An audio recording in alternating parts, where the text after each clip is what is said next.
ನಾನು ಹರ್ಷಿತಾ, ಕಾರ್ವಾ ಪ್ಲಸ್ ಚಾನೆಲ್ಗೆ ಸ್ವಾಗತ. 140 ವಿದ್ಯಾರ್ಥಿಗಳ ಪರಿಷ್ಕೃತ ಫಲಿತಾಂಶ ಪ್ರಕಟ. ಕಾರವಾರ ಎಸ್ಎಸ್ಎಲ್ಸಿ ಪರೀಕ್ಷೆ ಬರೆದರೂ ಎಲ್ಲರ ಜತೆಗೆ ಫಲಿತಾಂಶ ಬಾರದ ಕಾರಣ ಆತಂಕಗೊಂಡಿದ್ದ ಕಾರವಾರದ ಕೆಲ ವಿದ್ಯಾರ್ಥಿಗಳಿಗೆ ಈಗ ಸಮಾಧಾನವಾಗಿದೆ. ಎಸ್ಎಸ್ಎಲ್ಸಿ ಪರೀಕ್ಷಾ ಮಂಡಳಿ ಜಿಲ್ಲೆಯ 140 ವಿದ್ಯಾರ್ಥಿಗಳ ಫಲಿತಾಂಶವನ್ನು ಸರಿಪಡಿಸಿ ಬಿಡುಗಡೆ ಮಾಡಿದೆ.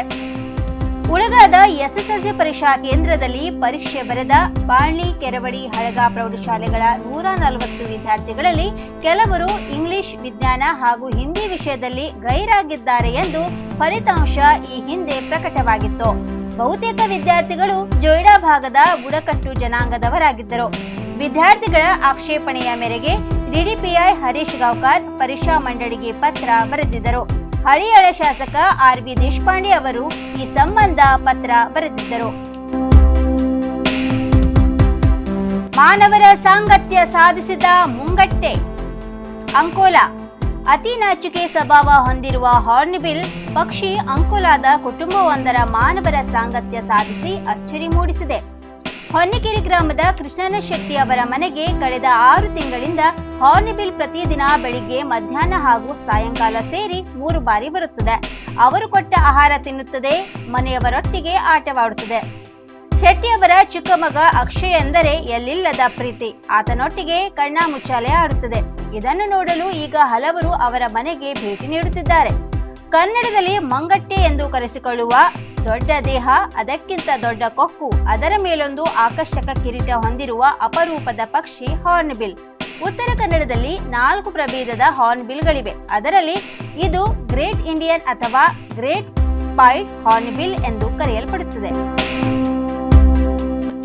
ಕಡಿಮೆಯಾದ ಮಳೆ, ನಿಲ್ಲದ ಹಾನಿ ಪ್ರಮಾಣ. ಕಾರವಾರ ಜಿಲ್ಲೆಯಲ್ಲಿ ಮಳೆ ಕಡಿಮೆ ಇದೆ. ಆದರೆ ಕಳೆದ ವಾರ ಸಂಭವಿಸಿದ ಪ್ರವಾಹ ಹಾಗೂ ಭಾರೀ ಗಾಳಿ ಮಳೆಯ ಪ್ರಭಾವದಿಂದ ಇದುವರೆಗೂ ಮನೆಗಳು ಉರುಳಿ ಬೀಳುತ್ತಿವೆ.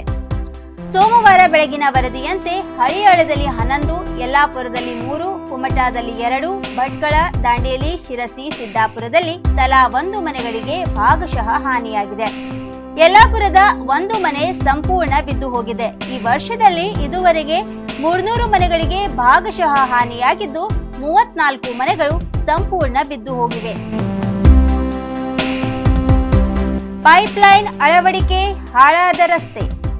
ಹಳಿಯಾಳ ತಾಲೂಕಿನಲ್ಲಿ ಕಾಳಿ ನದಿ ಏತ ನೀರಾವರಿ ಯೋಜನೆಯ ಪೈಪ್ ಅಳವಡಿಸುವ ಕಾರ್ಯ ಆರಂಭಗೊಂಡಿದೆ. ಈ ಕೆಲಸ ಸದ್ಯ ರಾಜ್ಯ ಹೆದ್ದಾರಿಯ ಪಕ್ಕದಲ್ಲಿಯೇ ನಡೆಯುತ್ತಿದೆ. ಪೈಪ್ ಅಳವಡಿಸಲು ಭೂಮಿ ಅಗೆದಿರುವುದರಿಂದ ರಸ್ತೆ ಪಕ್ಕದಲ್ಲಿನ ಚರಂಡಿಗಳು ಮುಚ್ಚಿ ಹೋಗಿದೆ. ಪರಿಣಾಮ ಮಳೆ ನೀರು ರಸ್ತೆ ಮೇಲೆ ಹರಿದು ರಸ್ತೆ ಪೂರ್ಣ ಹಾಳಾಗಿದೆ. ಕಳೆದ ಕೆಲ ದಿನಗಳಿಂದ ಆರಂಭಗೊಂಡಿರುವ ಅವ್ಯಾಹತ ಮಳೆಯಿಂದಾಗಿ ಮುರುಕವಾಡ ಜಿಲ್ಲಾ ಪಂಚಾಯತ್ ವ್ಯಾಪ್ತಿಯಲ್ಲಿ ಹಾದು ಹೋಗಿರುವ ಹಳಿಯಾಳ ಕಲಘಟಗಿ ರಾಜ್ಯ ಹೆದ್ದಾರಿಯ ಡಾಂಬರು ಕಿತ್ತೆದ್ದು ಹೋಗಿದೆ. ಕಾಳಿ ನದಿ ನೀರಾವರಿ ಪೈಪ್ ಅಳವಡಿಕೆ ಕಾಮಗಾರಿಯಲ್ಲಿನ ನಿರ್ಲಕ್ಷ್ಯತನವೇ ಇದಕ್ಕೆ ಕಾರಣವೆಂದು ಈ ಭಾಗದ ಗ್ರಾಮಸ್ಥರು ಆರೋಪಿಸುತ್ತಿದ್ದಾರೆ. ಅಲ್ಲದೆ ಬಾಣಸ್ಗಿರಿಯಿಂದ ಮುರುಕವಾಡವರೆಗಿನ ರಸ್ತೆಯು ಅಲ್ಲಲ್ಲಿ ಕಿತ್ತು ಹೋಗಿದೆ. ರಸ್ತೆಯುದ್ದಕ್ಕೂ ಗುಂಡಿಗಳು ಬಿದ್ದಿದ್ದು ವಾಹನ ಸವಾರರು ಈ ಗುಂಡಿಗಳನ್ನು ತಪ್ಪಿಸಲು ಕಸರತ್ತು ಮಾಡಬೇಕಾಗಿದೆ. ವಾಹನ ಸಂಚಾರಕ್ಕಾಗಿಯಾದರೂ ತಾತ್ಕಾಲಿಕ ದುರಸ್ತಿ ಕಾರ್ಯವನ್ನು ಮಾಡಿ ಎಂದು ಲೋಕೋಪಯೋಗಿ ಇಲಾಖೆಯನ್ನು ಆಗ್ರಹಿಸಿದ್ದಾರೆ. ಜಿಲ್ಲೆಯ 131 ಜನರಿಗೆ ಕರೋನಾ ಪಾಸಿಟಿವ್. ಕಾರವಾರ ಜಿಲ್ಲೆಯಲ್ಲಿ ಬುಧವಾರ 131 ಕೋವಿಡ್ ಪ್ರಕರಣಗಳು ವರದಿಯಾಗಿದ್ದು 133 ಮಂದಿ ಗುಣಮುಖರಾಗಿ ಬಿಡುಗಡೆಯಾಗಿದ್ದಾರೆ.